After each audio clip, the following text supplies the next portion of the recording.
Shri Sanjay Singh. Sir, you have 14 minutes. धन्यवाद मान्यवर, आपने इस महत्वपूर्ण विषय पे मुझे अपनी बात कहने का मौका दिया।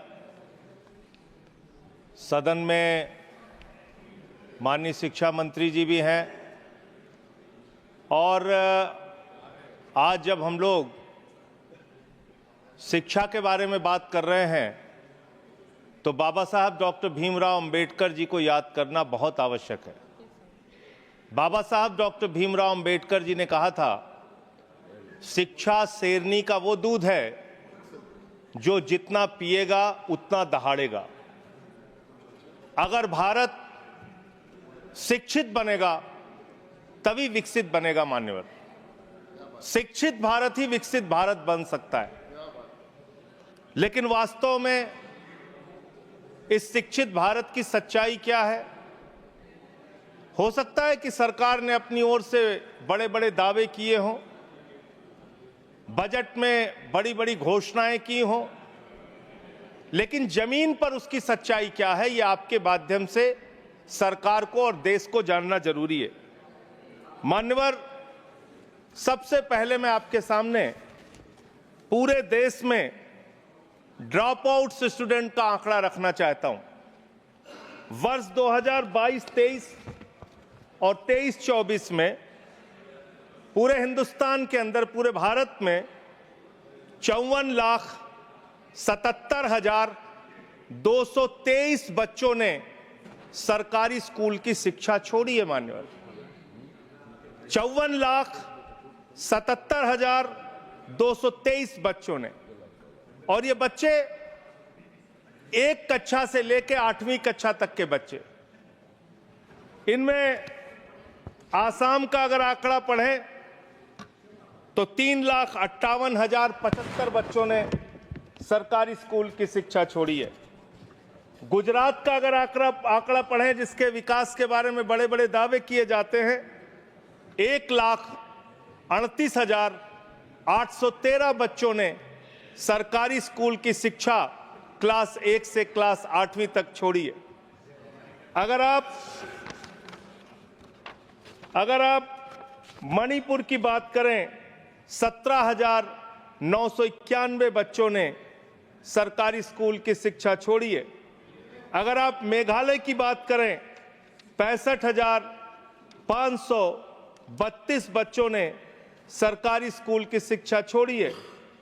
अगर आप राजस्थान की बात करें, 8,99,240 बच्चों ने सरकारी स्कूल की शिक्षा छोड़ी है।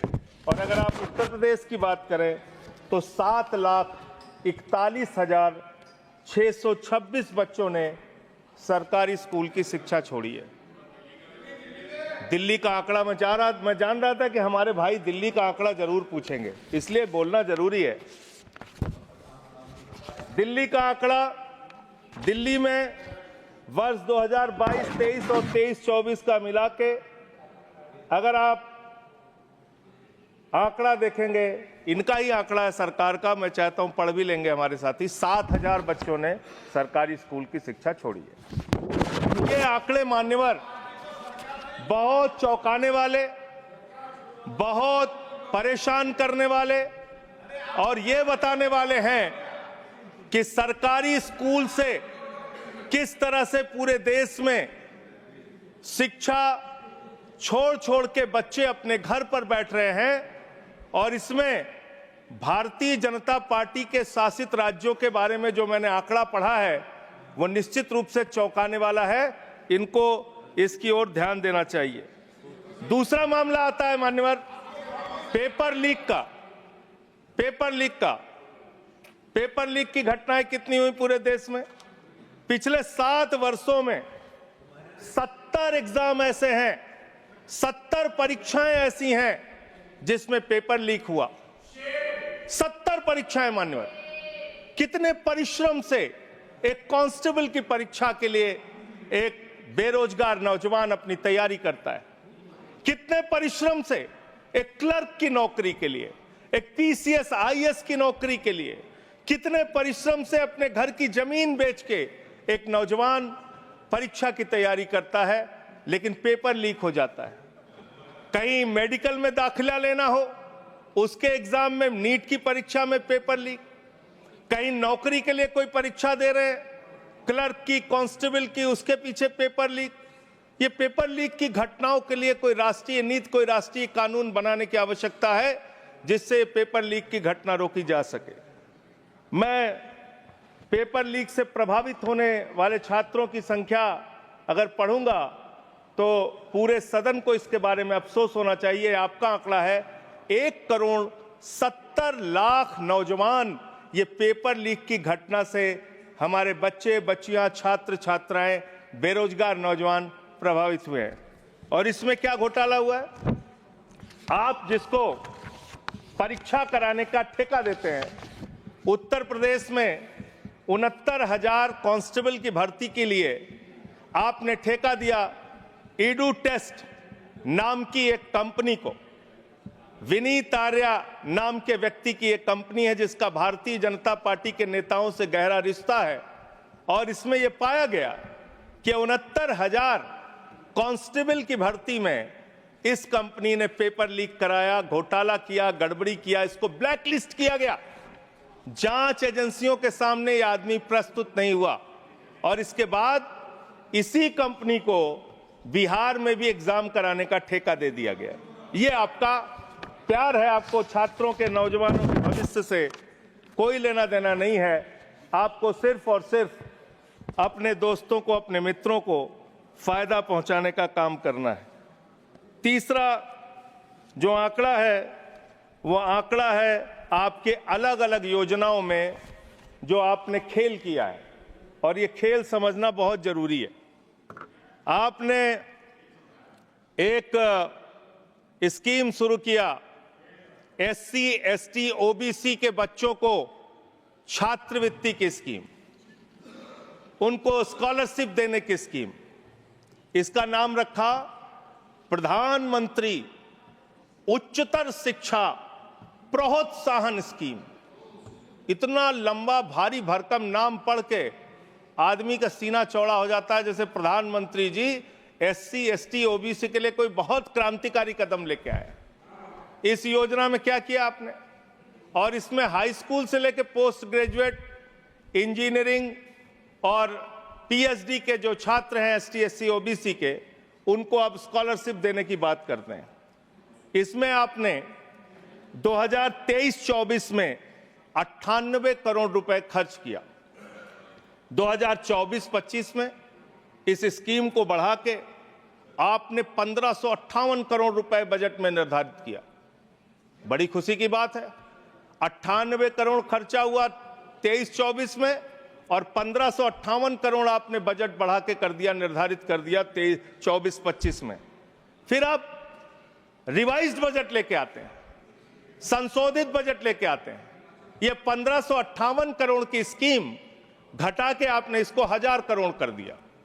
1000 करोड़ करके 24-25 में इसको 1000 करोड़ किया, यानी कि इसी स्कीम में आपने 35% SC, ST, OBC को मिलने वाली स्कॉलरशिप का पैसा कम करने का काम किया।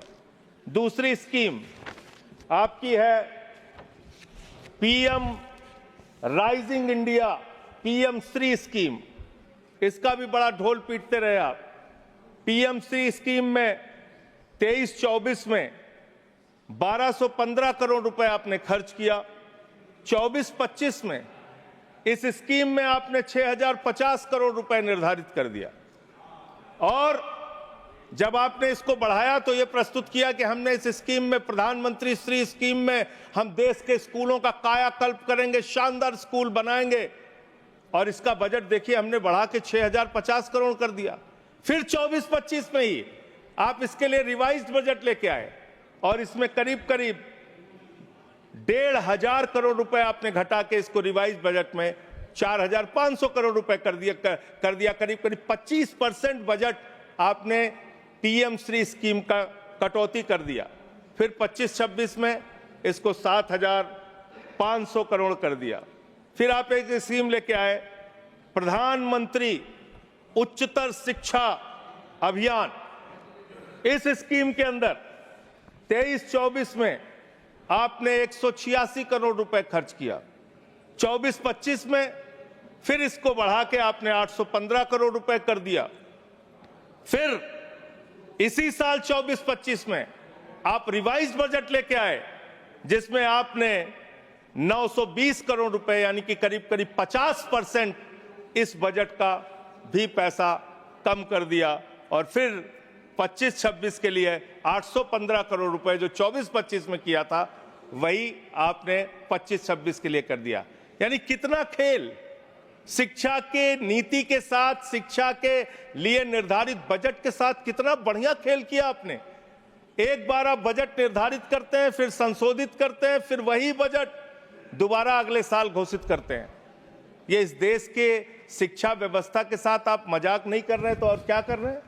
फिर आपने एक समग्र शिक्षा जिसकी आजकल बहुत चर्चा पूरे देश में है, इस समग्र शिक्षा अभियान में आपने 23-24 में 32,830 करोड़ रुपए खर्च किया और फिर 24-25 में आपने इसको घटा के इसको बढ़ा के 37,500 करोड़ किया। फिर रिवाइज बजट लेके आए आप। हर बार आप रिवाइज बजट लाते हैं और 24-25 के लिए रिवाइज बजट में आपने 490 करोड़ रुपए इस स्कीम का कम कर दिया, यानी कि करीब करीब 10% के आसपास आपने इसमें भी पैसा कम कर दिया। अब आइए 25-26 में आपने फिर इसी स्कीम में 41,500 करोड़ रुपए का आपने बजट निर्धारित किया। एक और मिड डे मील की चर्चा बहुत ज्यादा होती है सर। मिड डे मील, प्रधानमंत्री पोषण शक्ति निर्माण, इतना बड़ा बड़ा भारी भारी नाम दिया जाता है सर। आदमी को लगता है कि जैसे इस मिड डे मील की स्कीम का नाम सुनेंगे आपके अंदर वैसे ही शक्ति आ जाएगी प्रधानमंत्री का नाम सुनते हुए। इस स्कीम की हकीकत सुनिए। इस स्कीम के अंदर आपने 8,458 करोड़ रुपए 23-24 में खर्च किया, फिर 24-25 में इसको बढ़ा के 12,467 करोड़ रुपए किया। फिर इसी साल 24-25 में ही आप रिवाइज बजट लेके आए, संशोधित बजट लेके आए और इस स्कीम का पैसा आपने 2,467 करोड़ रुपए घटा दिया। मिड डे मील का पैसा आप घटा रहे हैं, मिड डे मील के पैसे में आप कटौती कर रहे हैं। आपकी सरकार को शर्म आनी चाहिए। बच्चों के मिड डे मील का पैसा भी आप लोग पूरा नहीं देते और करीब करीब 19% पैसा आपने मिड डे मील का कम कर दिया। मेरा आपसे ये कहना है मान्यवर कि आज जिस तरीके से आप इस देश की शिक्षा व्यवस्था के साथ खिलवाड़ कर रहे हैं, इतिहास के साथ भी छेड़छाड़ आप कर रहे हैं। आजकल बड़ी चर्चा औरंगजेब की पूरे देश में चल रही है। मैं चाहता हूं कि जितने भी मुगल क्रूर शासक हैं उनके बारे में इस देश के अंदर पढ़ाया जाए, लेकिन इसके साथ साथ अंग्रेजों ने 200 साल तक हिंदुस्तान को गुलाम बना के रखा। जो लोग जलियांवाला बाग कांड के लिए जिम्मेदार हैं, जो क्रूर अंग्रेज शासक शहीद आजम भगत सिंह को फांसी पर चढ़ाने के लिए, शहीद सुखदेव, शहीद राजगुरु, शहीद अशफाकुल्लाह, शहीद राजेंद्र लाहिड़ी, शहीद रामप्रसाद बिस्मिल, शहीद खुदीराम बोस को फांसी पर चढ़ाने के लिए जिम्मेदार हैं, उन अंग्रेजों के क्रूरता के बारे में भी, उनके शासनकाल के बारे में भी इतिहास के अंदर आप पढ़ाइए। लेकिन जब आप उसको पढ़ाएंगे तो आपको बताना पड़ेगा कि कौन सी वो संस्था थी जिसने तिरंगे झंडे का विरोध किया, कौन सी वो संस्था थी जिन्होंने अंग्रेजों की दलाली और गुलामी करने का काम किया, कौन सी वो संस्था थी जिसके नेता ने अंग्रेज गवर्नर को चिट्ठी लिखा था 1942 के आंदोलन में कि इस आंदोलन को कुचल देना चाहिए। पढ़ाना चाहिए इतिहास। इस देश के नौजवानों को यह इतिहास पढ़ाना चाहिए कि कौन से वो नेता थे जिन लोगों ने क्रांतिकारियों का विरोध करके और उस जमाने में मुस्लिम लीग के साथ 3 राज्यों में सरकार बनाने का अपराध किया था। ये सारा का सारा इतिहास हिंदुस्तान के लोगों को पता होना चाहिए, जिससे हम मुगलों की क्रूरता के बारे में भी जान सकें और अंग्रेजों के शासन काल में अंग्रेजों का साथ देने वाले संगठन की सच्चाई भी इस देश के लोगों को पता चलनी चाहिए। बहुत बहुत धन्यवाद मान्यवर, आपने मुझे बोलने का अवसर दिया।